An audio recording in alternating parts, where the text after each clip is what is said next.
There is no doubt we are living in some stressful times. Heck, it was stressful even before COVID came into our lives. And for many, that has taken some issues that they are facing and magnifying those a little bit. Well, fortunately, here in Cobb County, we have a resource that many aren't aware of called the Community Services Board. We talked to someone who knows all about it. Hi, I'm Melanie Dallas. I am the Interim Chief Executive Officer for Cobb County Community Services Board. So Cobb County Community Services Board, what we also refer to as a CSB, is part of Georgia's safety net system, where we provide behavioral health services for individuals that are many times disabled due to their mental illness, substance use, or intellectual developmental disabilities. And we provide primarily services for low income, no income, or those who are uninsured.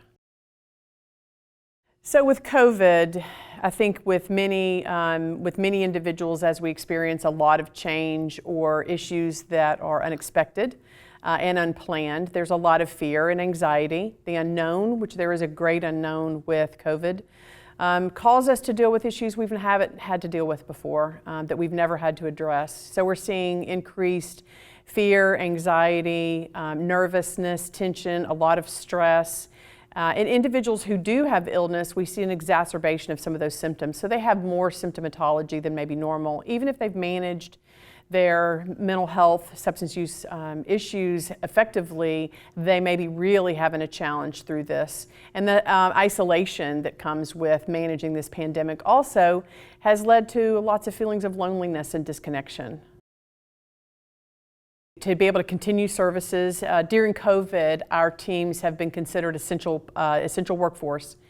So we have stayed the course through COVID and have maintained our services and the availability and accessibility for services throughout the county for individuals with mental illness, substance use, or intellectual developmental disabilities, as well as serving new individuals who are impacted by by the pandemic that we're currently experiencing. The interesting thing a lot of folks don't realize is that mental illness, substance use issues are more common than diabetes. About 20% of the population has a mental illness or will have symptoms of a mental illness in their lifetime. And for Georgia, that means about 2 million people in the state of Georgia. In Cobb County alone, we probably have about 150,000 people who will experience some symptoms of mental illness or substance use issues. And so it's very, very common, and it's not forever. It's very treatable. And so what we like for folks to understand is that there is help, there is hope, and there's healing, but you may have to reach out for help. I think we all need help at some point in our lives, and this is a time when we may need a little bit more help than usual. If you've got a family member, social connections and networks are really, really important. Having those connections, having people who care about us are really kind of the first line of defense for helping us to understand. If you need to reach out and get some professional help, then I would say you can call us at our Cobb County Community Services Board number at 770-422-0202. They can also walk in at 1650 County Services Road, or you can reach out to us on our website, www.cobbcsb.com. In addition to those resources that I've provided, you can walk in to our Behavioral Health Crisis Center at 1758 County Services Road, and we're available there 24/7, 365 for anyone who is in crisis and needs behavioral health supports. So what I love to say about dealing with children throughout this pandemic, and it's not only the pandemic, but it's all the changes that we're experiencing, the issues that we're not sure exactly how school is going to go for the entire school year, community activities, summer camps have been an issue over the past several weeks and months.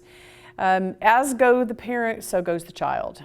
So I like to think about how the parents are going to manage all of the isolation, all of the stress is going to give the message to the child about whether things are okay or not okay. I like to encourage parents to really work with their children to help them understand. Give them some age-appropriate guidelines for understanding what is happening with the pandemic, ensuring their safety, the things you're doing to ensuring their safety, particularly right now with what's happening with schools. As we're going to virtual school, it's important for the safety. It's also important for children to understand about hygiene right now. I think we've spent the whole entire summer working through hygiene. The other recommendation I would say is really watch the screen time. I think screen time sometimes can increase isolation, and I'm concerned that children might be spending a little bit too much time with video games or movies, and they really need to be socially interacting. I also recommend families to use this time to kind of get together. We live such busy lives that many times sitting down and having dinner together is something that doesn't always happen, but we can do that now because we're all home, we're all together, and so maybe even sharing meal times is a great place to have some touch points as a family. This is a very abnormal situation, and so the things that we're feeling right now are normal reactions to an abnormal situation. And that's where we have to think through, this isn't every day. And so if we're feeling some fear, some anxiety, some stress response, those kinds of symptoms are getting triggered, we may have difficulty sleeping, that's normal right now. I would say almost everyone has experienced some of that. And that's where having your social networks, family members, friends, even neighbors, find ways to make still some meaningful connections. You're not alone and you're not isolated. We're all feeling this right now. But if professional help is necessary, get that. There's nothing wrong with being able to seek professional help, just as you would if you had diabetes or any other type of physical illness. It's still okay to ask for help.